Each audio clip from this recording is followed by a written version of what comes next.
Halo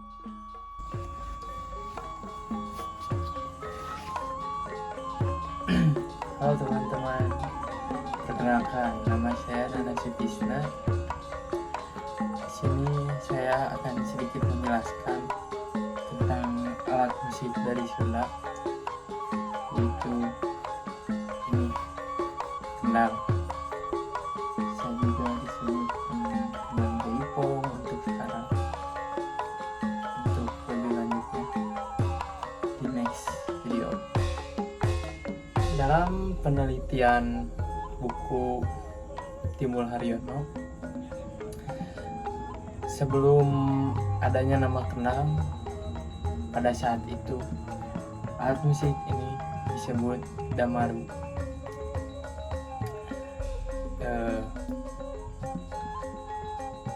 Kendang ada pada abad ke-6, bahkan jauh dari abad ke-6.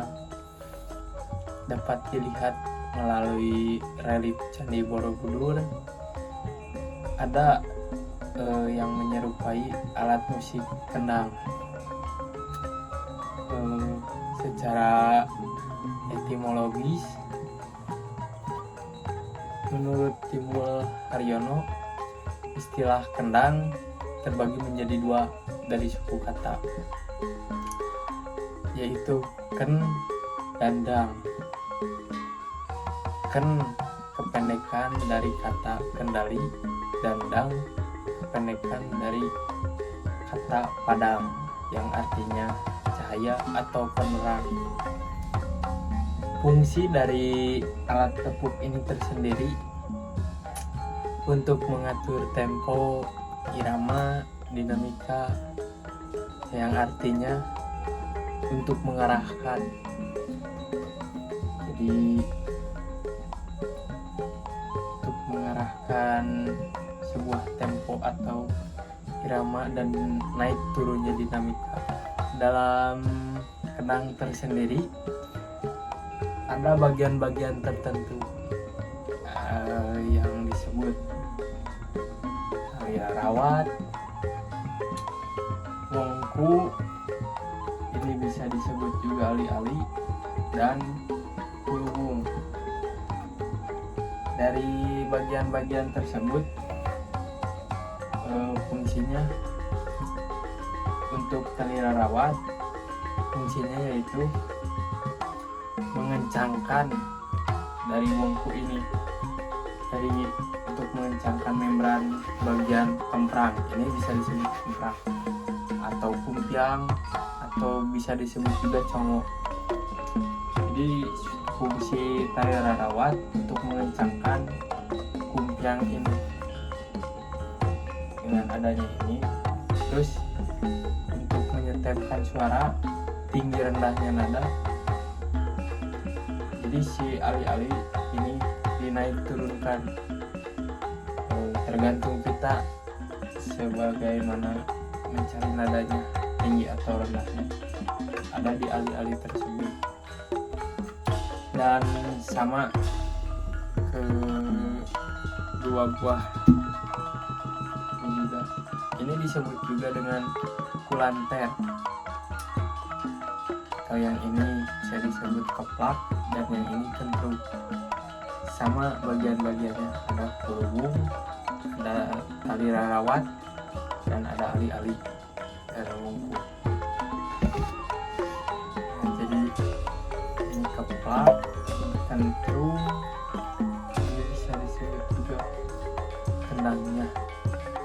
Dan di sini saya akan mencoba membunyikan atau memainkan alat kendang ini.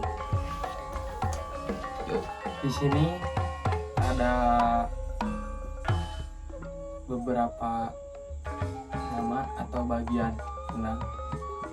Yang pertama ini kempiang atau congo atau kumpiang, bisa disebut juga gitu. Ada gedung, ada kentrung, ada kutiplak atau keplak. Dan di sini saya akan mencoba membunyikannya. Untuk suara di bagian kemprang ada beberapa nama. Yang ke-1 ada pong, yaitu seperti ini bunyinya. Dan yang kedua ada ping, agak dalam mukulnya. Nah, itu perbedaannya. Ada juga pang. Pang itu dipukul dengan 4 jari agak dalam, itu seperti ini bunyinya. Ada juga gedung. Ada yang pertama suara tom di wilayah bagian gedung ini. Ada juga det.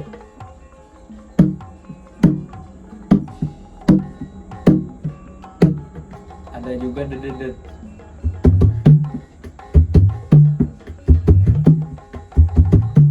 Nah, di wilayah kutiplak atau keplak ada suara peng. Yang kedua ada pak.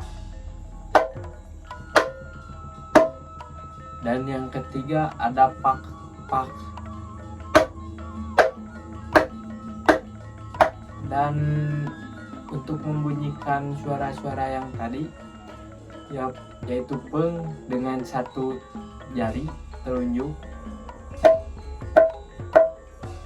Untuk suara pak dengan 4 jari dipukulkan agak dalam.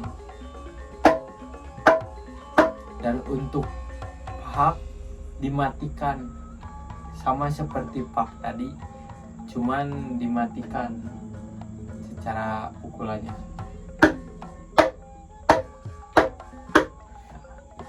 Ada juga di bagian kulanter kentrung hanya memiliki 1 suara, yaitu tung. Dan di sini saya akan mencoba menggabungkan dari rangkaian kenang ini.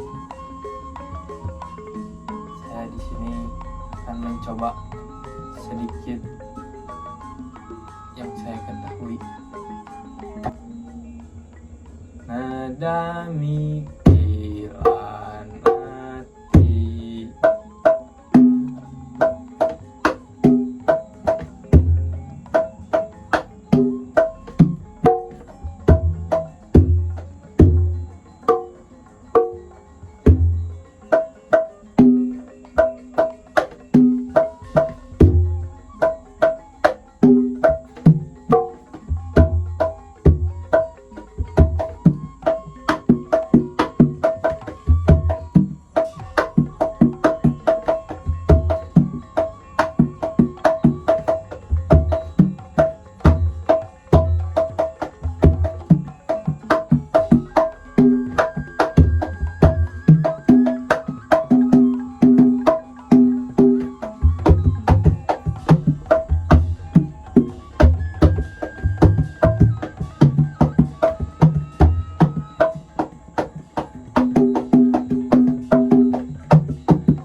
cukup sekian penjelasan dari saya. Terima kasih sudah menonton. Bye.